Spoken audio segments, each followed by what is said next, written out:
कितने नक्सली घेरे गए हैं, क्योंकि खबर ये आ रही है सूत्रों के मुताबिक 10 से 15 नक्सली को मारे जाने की खबर है। आपके पास क्या अपडेट है नावेंद्र?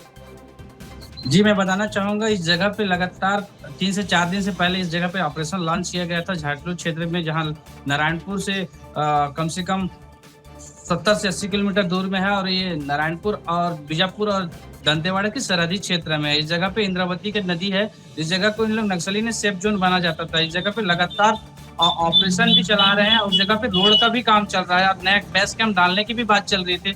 इस जगह पे लगातार उस जगह पे चलने के लिए बड़ी लीडरों की बैठक की भी आज सूचना पे नक्सलियों का सूचना मिलते ही पुलिस ने उस जगह के लिए ऑपरेशन लॉन्च किया। ऑपरेशन लॉन्च करने के बाद 10 से 15 नक्सली के मारने जाने की खबर है, लेकिन अब तक कोई आधिकारिक सूचना नहीं जगह। बिल्कुल, ये बड़ी खबर है। नावेंद्र बता रहे हैं कि 10 से 15 नक्सलियों के मारे जाने की खबर है। संजय की तरफ एक बार फिर से रुख करते हैं। संजय, क्या ये अपडेट आपके पास पहुंच पाया है कि जो सीसी मेंबर के मारे जाने की खबर है, या नक्सलियों का जो पूरा गुट इस वक्त सुरक्षा बलों के द्वारा घेरा जा चुका है? कौन कौन से इसमें चेहरे शामिल हो सकते हैं? कितने खतरनाक ये नक्सली हैं संजय? देखिए, मैं जब अपने सूत्रों से बात कर रहा था उसने साफ तौर पे बताया कि नक्सलियों के केंद्रीय कमेटी के महासचिव यानी कि बसव राजू की टीम की मौजूदगी की सूचना थी, जिसके बाद फोर्स ने पूरा ऑपरेशन लॉन्च किया। देखिए, इससे पहले भी फोर्स लगातार ये कोशिश करती रही है कि किसी भी तरह से बसव राजू, जो कि इस पूरे नक्सल संगठन को चलाता है, जो सबसे बड़ा चेहरा है नक्सल संगठन का, उसके पास पहुंच जाए, लेकिन अब तक फोर्स की सफलता नहीं मिली थी। इस बार फोर्स ने उसकी टीम को शायद घेरा है और एक किसी सीसी मेंबर को मारने में सफलता हासिल हुई है।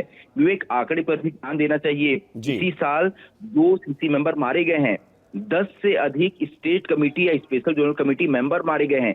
ये वो नक्सली होते हैं जो पूरे नक्सल संगठन को चलाते हैं। देखिए, नक्सल संगठन के पास बंदूक चलाने वाले नक्सली बहुत ज्यादा हैं, लेकिन मैं हमेशा कहता हूं कि एक नक्सली है जो बंदूक चलाता है, दूसरा नक्सली लैपटॉप चलाता है। ये नक्सली लैपटॉप चलाने वाले नक्सली हैं। ये नक्सली जंगलों के अंदर बैठकर पूरे देश और दुनिया में अपनी विचारधारा को फैलाते थे।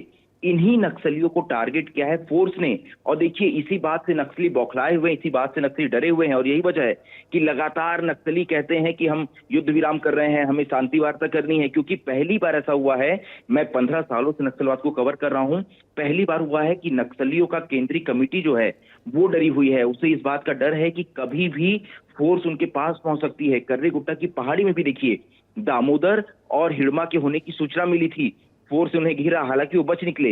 इससे पहले भी दामोदर को घेरा जा चुका है, हिड़मा को घेरा जा चुका है। लगातार अभय को घेरने की सूचना मिलती रही है। ऐसे में ये पहली बार है कि इन्हें, इन केंद्रीय कमेटी के नक्सलियों को, जो अब तक अपने आप को सबसे सुरक्षित मानते थे, अपनी जान का खतरा महसूस हो रहा है। और यही वजह है कि नक्सली जो है लगातार अब शांति वार्ता की बात कह रहे हैं। इसी बात को गृह मंत्री विजय शर्मा ने भी कहा था कि जब तक आदिवासी मर रहे थे, जब तक इनके निचले कैडर मर रहे थे, इन्हें कोई चिंता नहीं थी। लेकिन जैसे ही इनके बड़े कैडर मरने शुरू हुए, ये लोग शांति वार्ता की बात करने लगे। और देखिए, ये बात मैं भी जो कह रहा हूँ, ये बात नक्सल संगठन को चुभेगी। नक्सली संगठन हो सकता है इसमें भी एक पर्चा जारी करें कि हम इस तरह की बात करते हैं, लेकिन ये बात सच्चाई है। इससे पहले हमने देखा 400 लगभग नक्सली कैडर मारे गए हैं अलग अलग मुठभेड़ों में। इनमें से 99% जो थे वो आदिवासी थे, बस्तर के थे। उन्हें तब तक इस बात का कोई दर्द नहीं था, लेकिन जैसे ही इनके बड़े कैडर्स मरने शुरू हुए, जैसे ही पता चला कि इनके बड़े कैडर सुरक्षित नहीं है, ये लगातार शांति वार्ता की बात कर रहे हैं। और देखिए, फोर्स अपनी रणनीति में कितना बदलाव किया है। फोर्स ने टारगेट बना लिया है कि हमें इनके बड़े कैडर्स को ही ढेर करना है, क्योंकि फोर्स जानती है कि जिस दिन इनका केंद्रीय कमेटी खत्म हो गया, पोलित ब्यूरो खत्म हो गए, उस दिन नक्सलवाद की कमर टूट जाएगी, नक्सल संगठन अपने आप ही बिखर जाएगा। यही वजह है कि लगातार फोर्स इस तरह के टारगेटेड ऑपरेशन चला रही है, बड़े नक्सली कैडर्स को घेरने की कोशिश कर रही है। विवेक, बिल्कुल, और ये बड़ी बात है। आपने बड़ी विस्तार के साथ इस पूरे घटनाक्रम को बताया, कैसे कैसे हर मोर्चे पर सफलता मिल रही है, नक्सली इस वक्त क्या सोच रहे हैं, सब आपने विस्तार से बताया है। संजय, मैं एक बार फिर से रवि मिरी की तरफ रुख करूंगा। रवि, चूंकि लगातार नक्सलवाद खत्म किया जा रहा है और लड़ाई जो है नक्सलवाद को लेकर लगातार जारी है, केंद्र और राज्य सरकार मिलकर नक्सलवाद को खत्म कर रहे हैं। और तमाम वो राज्य, चाहे वो छत्तीसगढ़ हो या तेलंगाना हो या फिर उड़ीसा हो, तमाम ऐसे राज्य जहां पर नक्सली मूवमेंट देखी जाती रही है, नक्सली मूवमेंट रही है, इन तमाम जगहों पर नक्सलवाद को खत्म करने के लिए ऑपरेशन चलाए जा रहे हैं। बड़ी खबर है, अब अपडेट आपको बता रहे हैं कि जहां पर ये आप मैप में ब्लिंक करते हुए देख रहे हैं, ये जो है वो जगह है जहां पर नक्सलियों को जवानों ने घेर लिया है। बहुत बड़ी खबर आपको बता रहे हैं, इसी साल दो सीसी मेंबर मारे गए थे। गरियाबंद में चलपति और झारखंड में विवेक नक्सली की मौत हुई थी और इसको सुरक्षा बलों ने मारा था। 17 महीने में 10 स्टेट कमेटी के मेंबर मारे गए हैं और अब एक बार फिर से एक सीसी मेंबर को घेरा गया है, मारे जाने की खबर है और बड़ी संख्या में नक्सलियों के घेरे जाने की खबर है। लेकिन सबके बीच बड़े नक्सली कमांडर तो जो उनको मारा ही जा रहा है। लेकिन सबके बीच संजय, एक सवाल छोटा सा मैं आपसे जरूर पूछना चाहूंगा कि बीजापुर हो नारायणपुर, जिसका जिक्र ज्ञानंद जी कर रहे थे कि ये वो दो जिले ऐसे हैं जहां पर सबसे ज्यादा नक्सली मूवमेंट देखे जाते रहे हैं और बड़े ऑपरेशन यहां पर चलाए जा रहे हैं। हम देख रहे हैं कि सरकार नक्सल मुक्त गांवों को पुरस्कृत भी कर रही है, 1-1 करोड़ रुपए दिए जा रहे हैं। संजय, तो ऐसे नारायणपुर और बीजापुर में अगर देखा जाए तो नक्सलवाद कितना खत्म हो चुका है, इसको लेकर क्या अपडेट है? बिल्कुल, बहुत अच्छा सवाल विवेक। देखिए, अभी गृह मंत्रालय ने एक आंकड़ा जारी किया जिसमें उन्होंने कहा कि अब देश में कुल 6 जिले ऐसे हैं जो अति नक्सल प्रभावित हैं। इसमें नारायणपुर, बीजापुर और कांकेर जिले छत्तीसगढ़ के बस्तर के शामिल हैं। अब देखिए, नारायणपुर और बीजापुर की अगर बात की जाए तो आप पिछले दिनों में आप देखेंगे कि सारी बड़ी नक्सल घटनाएं जो हैं वो इन्हीं दोनों जिलों में हुई है। इसी इलाके में आते हैं अबूझमाड़ के जंगल और इंद्रावती टाइगर रिजर्व। ये दोनों जो इलाके हैं ये नक्सलियों के सबसे मजबूत गढ़ हैं। बहुत ही बड़ा बृहद जंगल है, घना जंगल है, बहुत ही विस्तार है इस जंगल का। यही वजह है कि यहाँ नक्सली अपने आप को बहुत ही सुरक्षित महसूस करते थे। पर मुझे बीजापुर एसपी प्रभात कुमार की एक बात याद आती है, जब एक मेटा मुठभेड़ हुई थी उस वक्त उन्होंने एक बात कही थी कि अब नक्सली इस बात के भ्रम को तोड़ देंगे कि अबूझमाड़ उनके लिए सुरक्षित है।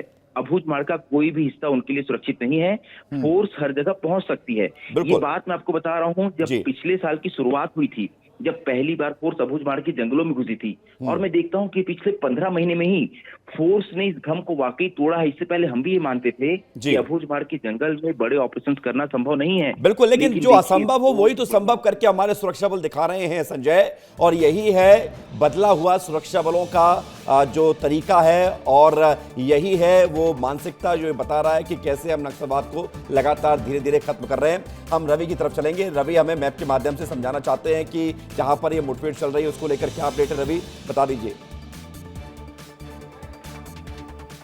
विवेक, जिस इलाके में मुठभेड़ चल रही है उस इलाके को समझाना बहुत जरूरी, क्योंकि ये इंद्रावती नेशनल पार्क के इलाके में मुठभेड़ चल रही है। मैप से एकदम आसानी से समझाया जा सकता है। ये जो इलाका है, ये देखिए ऊपर, ये जाटलूर जो इलाका है ये आता है इंद्रावती नेशनल पार्क में। और इंद्रावती नेशनल पार्क में जो ये पूरा इलाका देख रहे हैं, लगभग 2700 किलोमीटर वाला क्षेत्र है या यहाँ से पूरा इलाका।